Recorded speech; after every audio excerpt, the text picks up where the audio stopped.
Welcome to the Real News Network. I'm Paul Jay. President Trump has appointed his Secretary of State, his National Security Advisor, and other people at the CIA, Pompeo. These people all have in common one thread. Perhaps Tillerson might be somewhat the exception, which is they seem to have Iran in their crosshairs as their primary foreign policy objective. But there's another very important division happening, which is playing itself out over a fight over whether or not Russia interfered in the American elections by hacking into the DNC emails and John Podesta's emails. It's perhaps a fight over something real or not. It's hard to say at this point, but it's certainly emblematic of a real fight, which is there's a Trump, in terms of both his rhetoric and his appointees, seems to have in mind a kind of an alliance with Russia and Putin, not just a rhetorical admiration society.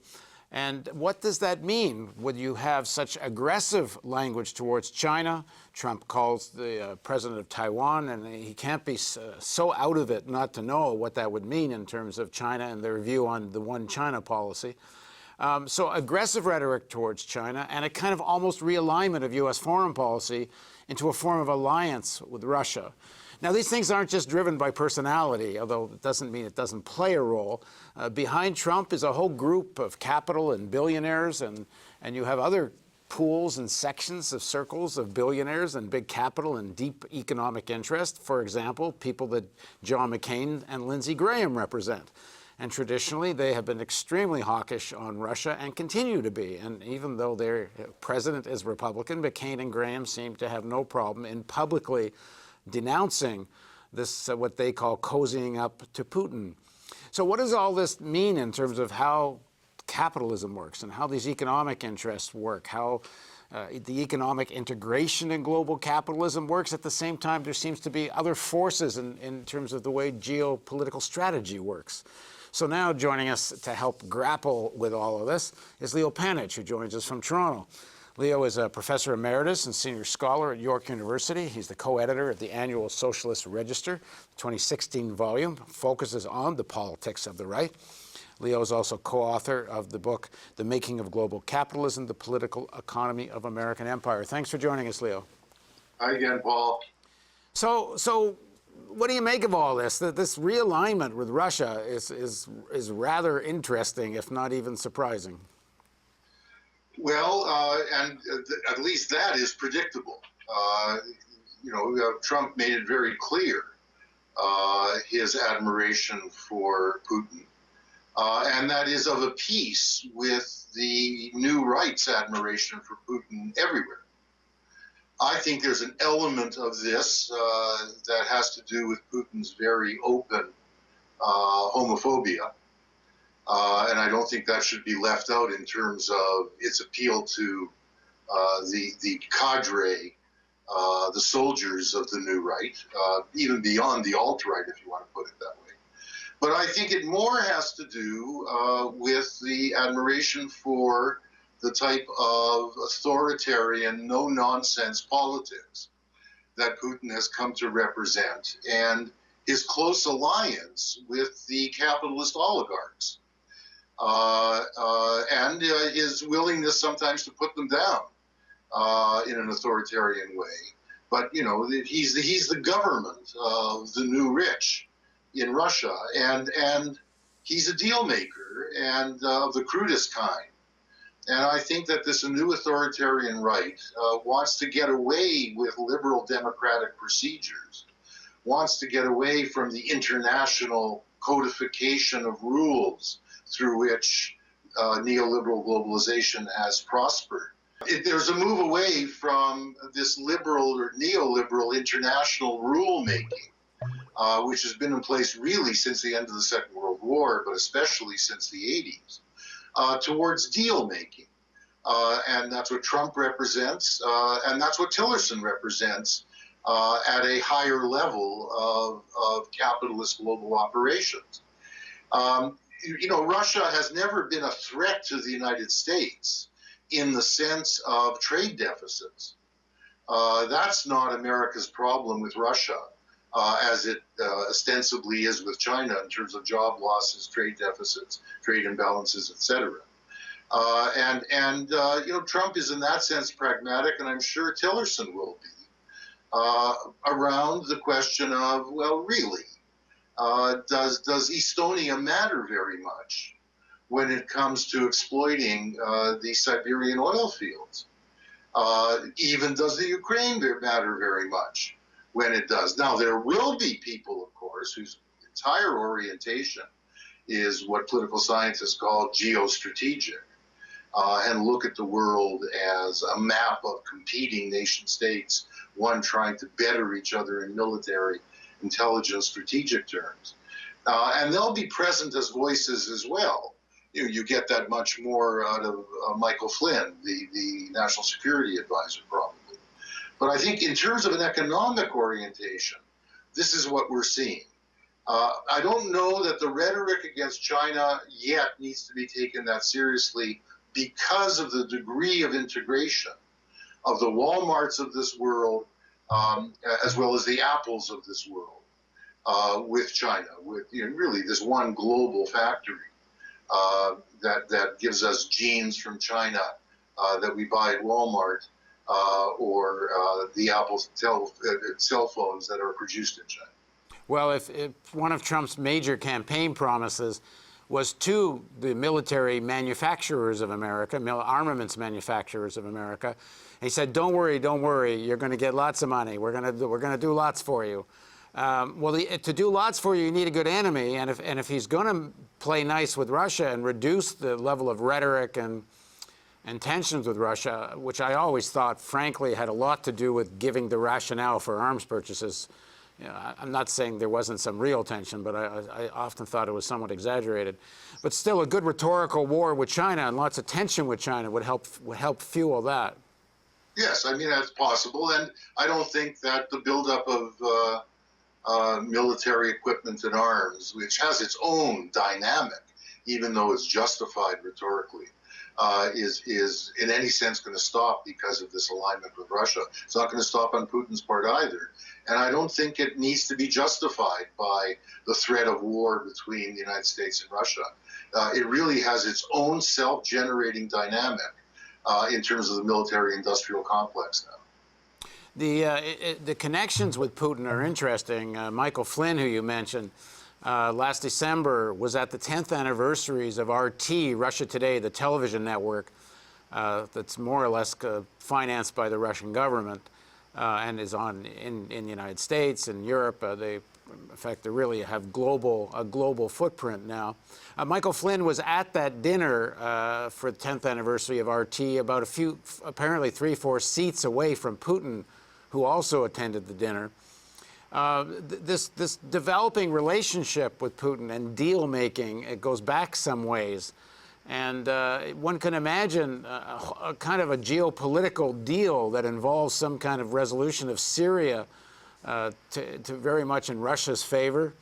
And again, one can imagine, given the hawkish nature of all of the foreign policy appointments of Trump towards Iran, is there perhaps some grand bargain being made here about what the United States might do towards Iran and Russia? In other words, maybe making some noise about it, but not doing anything serious to oppose it. Frankly, I don't know how much they can do to oppose it if the Americans are intent on it. Yeah, I mean, at this point, this is all speculation, except that this administration will leave the Russians playing the leading role in Syria, I think.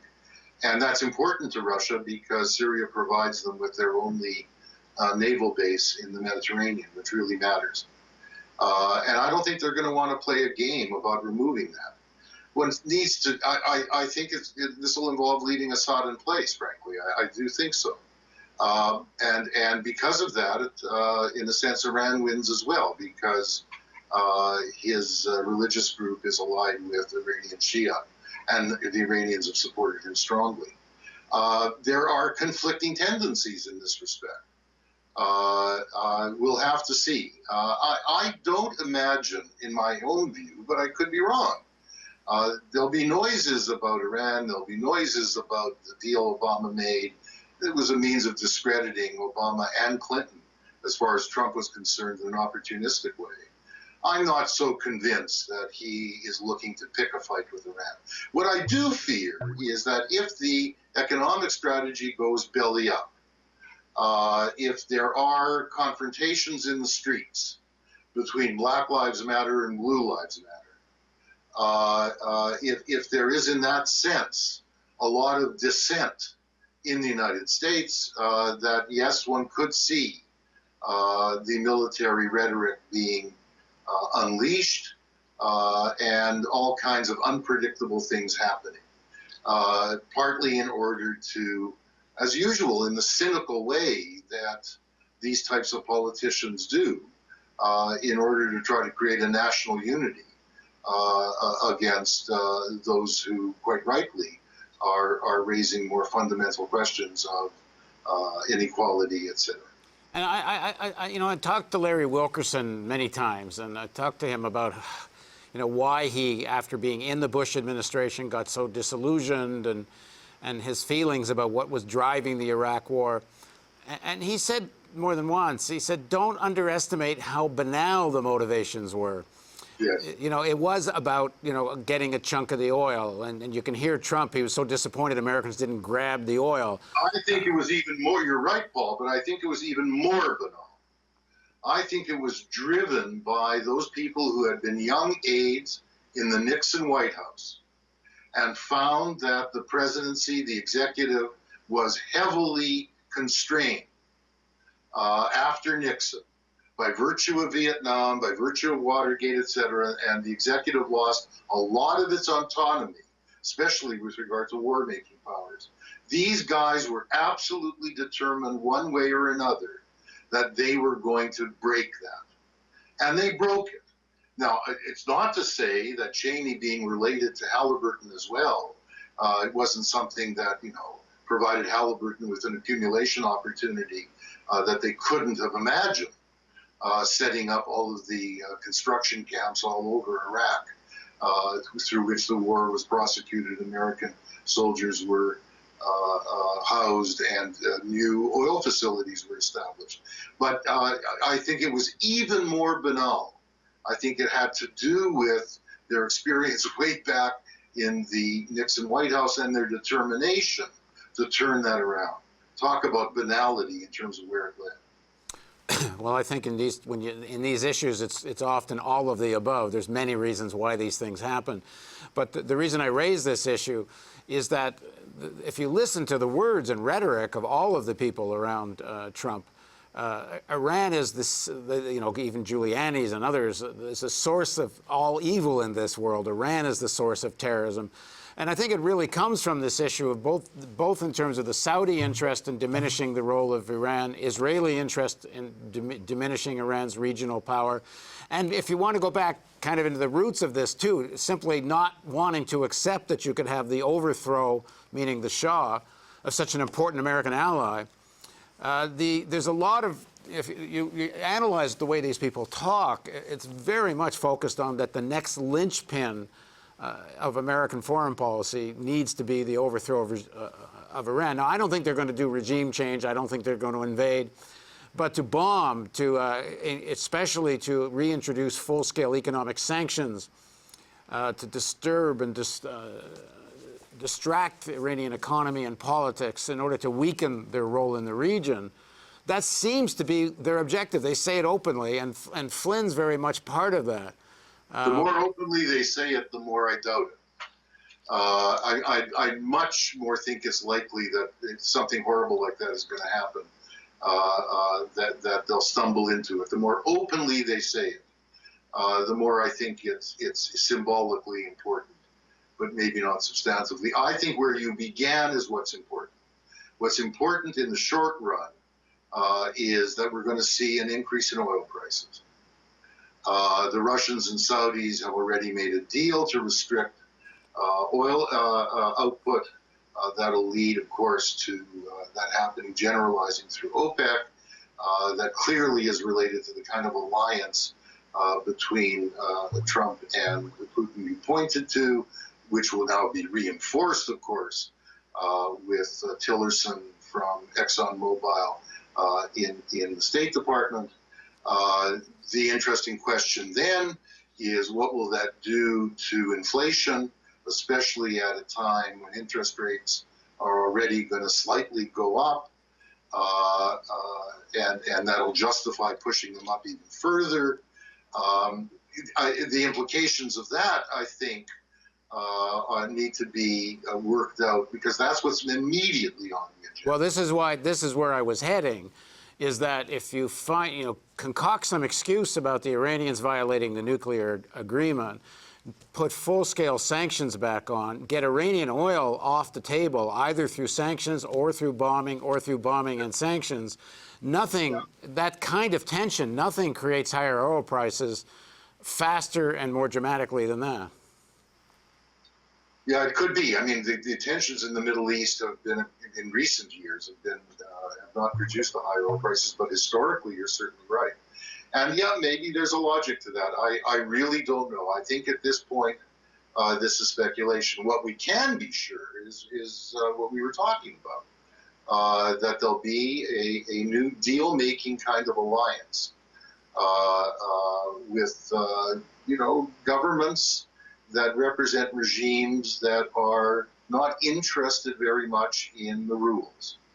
And we'll see a break away from, the attempt to establish more and more rules with which global capitalism should operate. No, of course. Sorry, go ahead. Yeah, and instead, their inclination, the Trumps and the Putins of this world, will be to restrict that arena and leave more room for their arbitrary decisions and their arbitrary cooperation. Well, this, to a large extent, goes back to this organization and document they created, Project for New American Century, back in the late 1990s.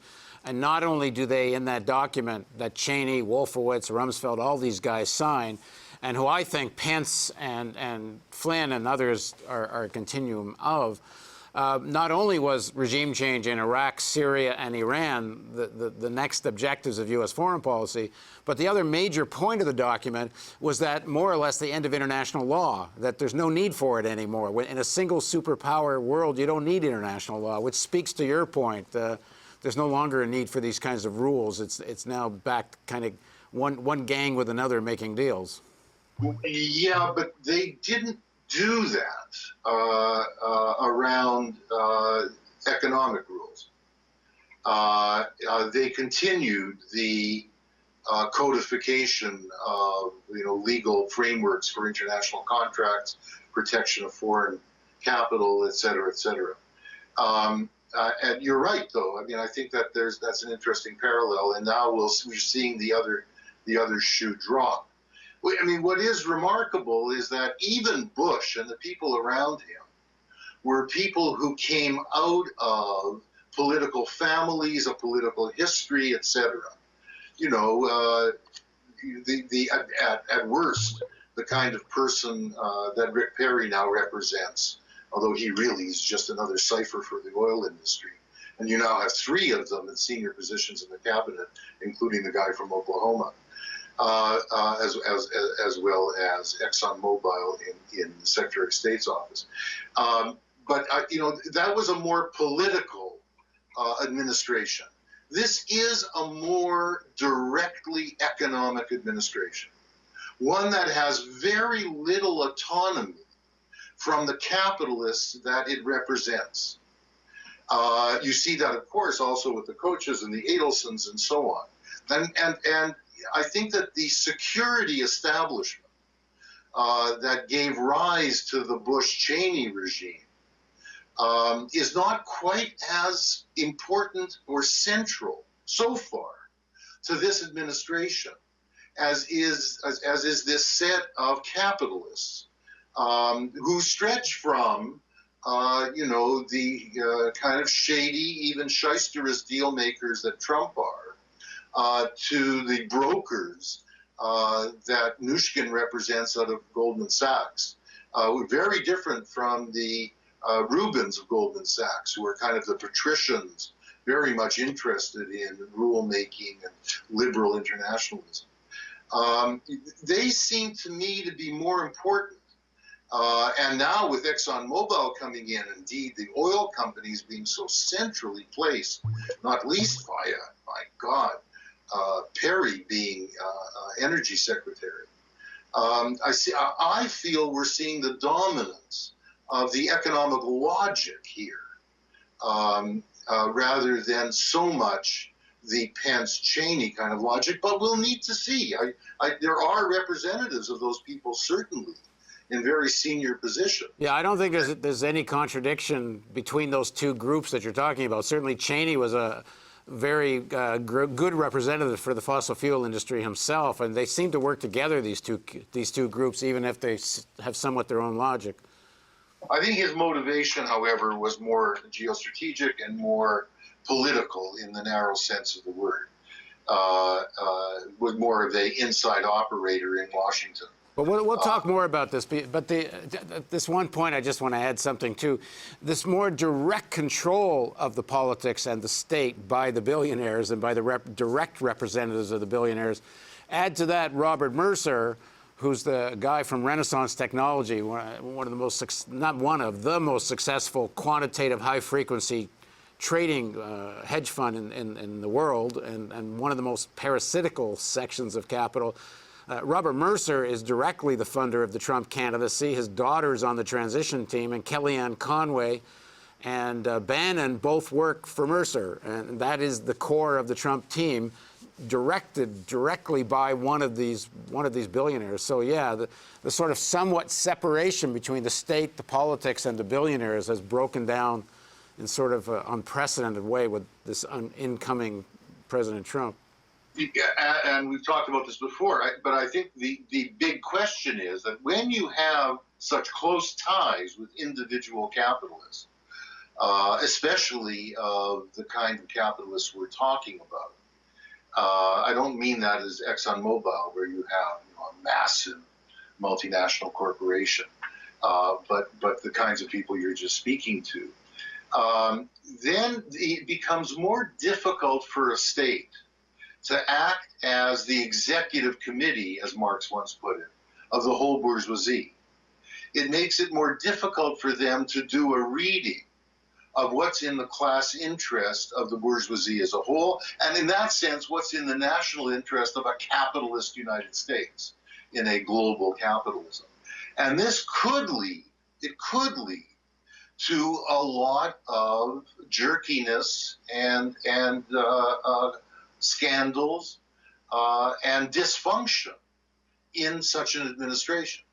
Yeah. We'll have to see, but I think this is what we need to be looking out for. We need to be looking at the contradictions, I think. My greatest fear is still that in face of those contradictions, the inclination of these people will be to close political space. And you may be right. Part of the justification for that closing of political space, they may then turn to, will be military adventurism. We need to unite against the enemy. But I think we need to look for those contradictions and then keep our antennae up for what they will do of a reactionary nature in the face of those contradictions. All right, thanks for joining us, Leo. Okay, Paul, glad to talk. Thank you for joining us on the Real News Network.